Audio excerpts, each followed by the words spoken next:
Hello viewers, आप सभी का अनअकैडमी आईएएस चैंपियंस के प्लेटफॉर्म पे स्वागत है। एप्पल एक अमेरिका की कंपनी है। नाम तो आपने सुना ही होगा, हो सकता है प्रोडक्ट भी आपने यूज किया हो। आई होप आपको ये प्रोडक्ट अच्छा ही लगता हो, बिकॉज एप्पल की जो क्वालिटी है वो नो डाउट बहुत ड्यूरेबल है, रेजिलियंट है, क्वालिटेटिव है। और एप्पल के जिस हिसाब से ब्रांडिंग की जाती है तो वो एक आपको ब्रांड स्टेटस भी प्रोवाइड करता है, जिसकी वजह से आज एप्पल दुनिया की एक इनफैक्ट सबसे बड़ी कंपनी है और वन ऑफ द सबसे बड़ी कंपनी है। और ये बात क्यों मैं इतना स्ट्रेस कर रहा हूँ, बिकॉज अभी कुछ दिनों से एक बहुत बड़ी न्यूज़ चल रही है मीडिया में कि एप्पल का जो मार्केट वैल्यूएशन है इस समय वो लगभग 34 लाख करोड़ पहुंच चुका है, which is around close to $4 trillion. जिसकी वजह से एप्पल की इस समय जो मार्केट वैल्यूएशन है वो इंडिया की इकोनॉमी का जो मार्केट साइज है उससे भी ज़्यादा है। अब देखिए, पहले ही मैं कह दे रहा हूं, ये करेक्ट कंपैरिजन नहीं है, बिकॉज एप्पल का कितना मार्केट कैपिटलाइजेशन होगा वो एप्पल के स्टॉक पे डिपेंड करता है। वो स्टॉक कभी बढ़ भी सकती है, वो कभी घट भी सकती है। It is very fluctuating, right? So it is not fair to compare the size of Apple's market valuation with India's economy. But बहुत चीज हैं जिसके ऊपर हमें जरूर बात करनी चाहिए कि आखिरकार ये भी बहुत बड़ा शॉकिंग है कि एक कंपनी जिसका मार्केट कैपिटलाइजेशन इंडिया की इकोनॉमी से बड़ा है, तो ये बात तो कोई आसान बात या छोटी बात नहीं है। बिकॉज इंडिया की economy it is produced by 140 crore Indians, and Apple का अगर आप टोटल देखिएगा कितने लोग काम कर रहे हैं तो लगभग मिल मिला के टोटल 1 से 1.5 लाख लोग काम कर रहे होंगे। वो भी मैं ज़्यादा ही बोल दिया आपको। तो ये बात बहुत बड़ी पेचीदा हो जाती है। इसलिए हमें समझना है कि क्या इंडिया की इकोनॉमी एप्पल जैसे कंपनी किसे कुछ सीख सकता है, because we have to become विकसित भारत। बट विकसित भारत के लिए हमारा सबसे जो फोकस है इस समय सरकार का भी, कि मैन्युफैक्चरिंग सेक्टर को कैसे ठीक किया जाए। बट मैन्युफैक्चरिंग सेक्टर में इतने सालों के निरंतर प्रयास के बाद मैन्युफैक्चरिंग सेक्टर तो ठीक हो नहीं रहा है। अगर आप प्राइम मिनिस्टर मोदी के मेक इन इंडिया का सपना देखिएगा तो हमें 2025 में अपना मैन्युफैक्चरिंग सेक्टर का शेयर को 25% कर देना था बाय 2025। ऐसा तो हुआ नहीं। इनफैक्ट इस समय मैन्युफैक्चरिंग सेक्टर एक कांस्टेंट स्टैग्नेशन से गुजर रहा है और हमारा लगभग मैन्युफैक्चरिंग सेक्टर का शेयर जीडीपी में वो 17-18% पे स्टैग्नेट हो चुका है। अब सवाल आता है कि जो भारत सरकार का मैन्युफैक्चरिंग पे फोकस है, क्या हम इस फोकस में कुछ चेंजेस ला सकते हैं by getting inspiration from the Apple या नहीं? इस बारे में किसी ने कोई डिटेल में बात किया है तो वो इंडिया के farmer RBI governor Raghuram Rajan ji ने अपने नए किताब ब्रेकिंग द मोल्ड, उसमें इन्होंने डिटेल में बात किया है कि इंडिया की इकोनॉमी को एप्पल जैसी कंपनी से क्या सीखना चाहिए, क्या सीखना चाहिए। इन सभी चीजों के आज इस सेशन में हम लोग समझने का प्रयास करेंगे। बट न्यूज क्या है पहले आप देखिए कि एप्पल इंक्लूसिव की जो इस समय टोटल मार्केट वैल्यूएशन है वो $4 ट्रिलियन पहुंचने जा रही है इस समय। As of now it is around $3.85 trillion. और ये जो वैल्यू है $3.85 ट्रिलियन, अगर मैं जर्मनी के स्टॉक मार्केट और स्विट्जरलैंड के स्टॉक मार्केट दोनों को मिला दूं उससे भी ज्यादा है। So that is a humongous thing which Apple has achieved now. इस डेवलपमेंट की वजह से एप्पल अपने कॉम्पिटिटर एनवीडिया और माइक्रोसॉफ्ट से भी ऊपर जा चुका है। और इसका सबसे बड़ा रीजन है एप्पल का जो शेयर है वो नवंबर के महीने से काफी ज्यादा स्पाइक लिया है, 16% का जंप लिया है, जिसकी वजह से $500 बिलियन का वो एक्स्ट्रा मार्केट कैपिटलाइजेशन अचीव कर चुका है। इसी को कॉन्टेक्स्ट में अगर आप इंडिया से देखिए तो इंडिया की इकोनॉमी इस समय $3.57 ट्रिलियन है। मान लीजिए 3.8 है अगर मैं 2024 की भी बात करूं, वो भी एप्पल के मार्केट कैपिटलाइजेशन से कम है। अगेन मैं स्ट्रेस कर रहा हूं, कंपैरिजन सही नहीं है, बिकॉज एक तरफ मैं जीडीपी की बात कर रहा हूं और दूसरी तरफ मैं मार्केट कैपिटलाइजेशन की बात कर रहा हूं। सो उस चीज को आप ध्यान में रखते हुए इस एनालिसिस को जरूर सुनिएगा। ये मैं बात करता कि एप्पल की स्टॉक मार्केट देखिए, पिछले महीने में लगभग एप्पल के शेयर्स $28 से जंप किए हैं, जिसकी वजह से आज एप्पल $4 ट्रिलियन मार्क पे पहुंचने जा रहा है।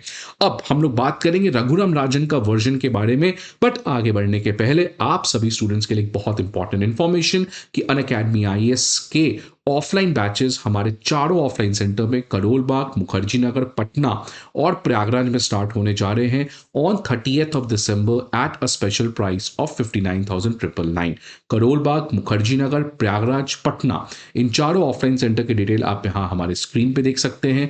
Unacademy IAS comprehensive GS course के अलावा CSAT, essay writing course, comprehensive current affairs, full and test series और ऑप्शनल जैसे कोर्सेज को भी प्रोवाइड करता है। इन सारे इंफॉर्मेशन के लिए आपको हमारे ऑफलाइन ब्रांचेस पे विजिट करना होगा, या नहीं तो आप हमारे ऐप को डाउनलोड कर सकते हैं जहां पे आपको ये सारे इंफॉर्मेशन प्रोवाइड किए जाएंगे। अब ये जो एप्पल का सर्ज हुआ है, ये इसीलिए सर्ज हुआ है बिकॉज आर्टिफिशियल इंटेलिजेंस को एप्पल बहुत तेज रेट से इंटीग्रेट कर रहा है, जिसकी वजह से आने वाले एप्पल के जो न्यू आईफोन के मॉडल्स हैं वो स्मार्ट आईफोन्स होने वाले हैं, बिकॉज उसमें एआई का इंटीग्रेशन बहुत ज्यादा है, जिसकी वजह से एप्पल के जो प्रोडक्ट हैं उसका सेल आने वाले समय में सिग्निफिकेंटली बढ़ेगा।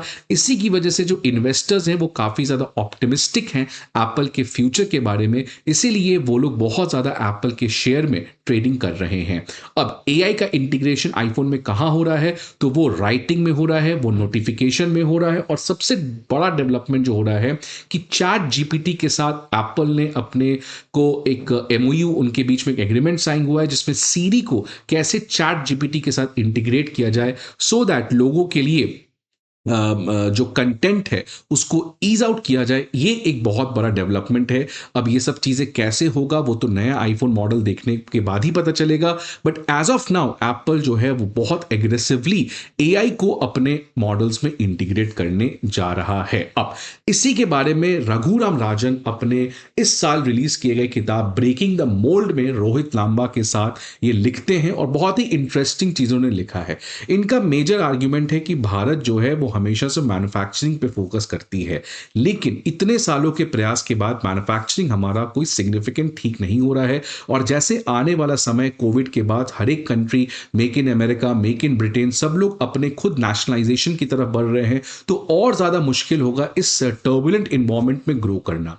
तो क्या करना चाहिए फिर इंडिया को? तो रघुराम राजन कह रहे हैं कि हमें मैन्युफैक्चरिंग पे फोकस करना चाहिए, बट हमें ज्यादा प्रयास करना चाहिए कैसे हम सर्विसेज सेक्टर को स्ट्रांग करें, बिकॉज वो इंडिया का फोटे है, वो इंडिया का एक स्ट्रांग पिलर है, वो इंडिया का स्ट्रैटेजिक एडवांटेज है। इसीलिए भारत सरकार जितना ज्यादा बल मैन्युफैक्चरिंग पे दे रही है उसके बावजूद कोई सक्सेसफुल नहीं हो रहा है।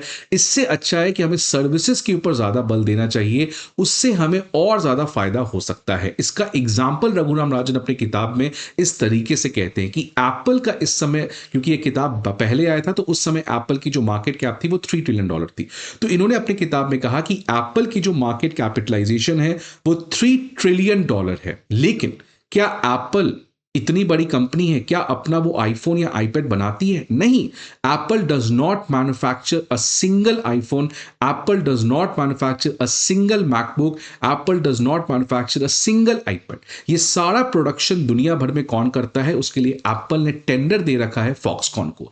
इंडिया में जैसे आपको पता है कि टाटा इलेक्ट्रॉनिक्स को दे रखा गया है, तो फॉक्सकॉन जो है वो एप्पल के बिहाफ में उनका सारा मैन्युफैक्चरिंग करता है। तो फिर फॉक्सकॉन का अगर मार्केट कैप देखिएगा तो वो $50 बिलियन से भी कम है। तो सोचिए, एप्पल कोई चीज मैन्युफैक्चर नहीं कर रहा है, लेकिन उसके बावजूद उसका मार्केट कैप कितना है? $3 ट्रिलियन।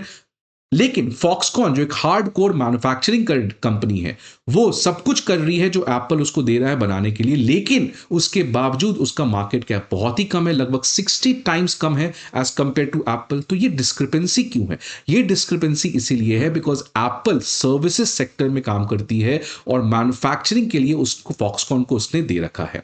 अब एप्पल क्या करती है? वो R&D करती है, वो प्रोडक्ट डिजाइन करती है, वो ब्रांडिंग करती है, वो मार्केटिंग करती है, इन चीजों को जिसको हम सर्विसेज कहते हैं। तो एप्पल जो है वो सर्विसेज सेक्टर में काफी ज्यादा एग्रेसिवली काम करती है और मैन्युफैक्चरिंग वो कर ही नहीं रही है।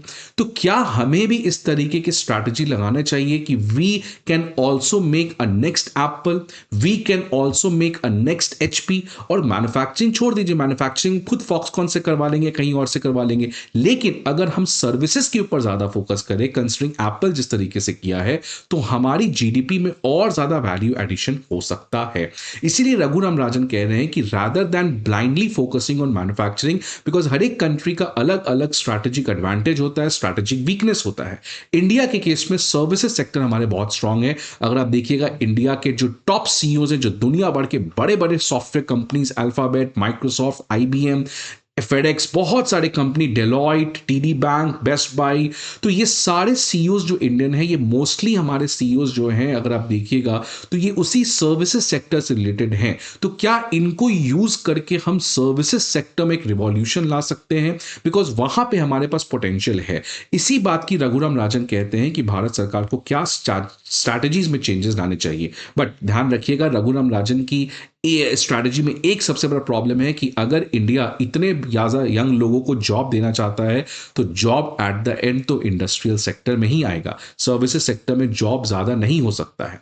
अब कैसे इस चीज़ को हम बैलेंस कर सकते हैं, रघुराम राजन ने इसके बारे में बात नहीं किया कि एक तरफ आपकी इकोनॉमी बढ़ रही है by the help of services sector जैसे अमेरिका ने किया, या दूसरी तरफ क्या हमें इंडस्ट्रियल सेक्टर पे फोकस करके जॉब क्रिएशन पे ज़्यादा फोकस करना चाहिए, या दोनों का कोई बीच का रास्ता निकालना चाहिए। उसके बारे में रघुराम राजन ने ज्यादा एलैबोरेट नहीं किया है। But at the end he has given a different instinct about how India should approach towards becoming a विकसित भारत। आपके क्या व्यूज हैं, आप जरूर इसको कमेंट बॉक्स में बताएं। आई होप आपको ये वीडियो अच्छा लगे। See you again in the next video. Till then goodbye and take care.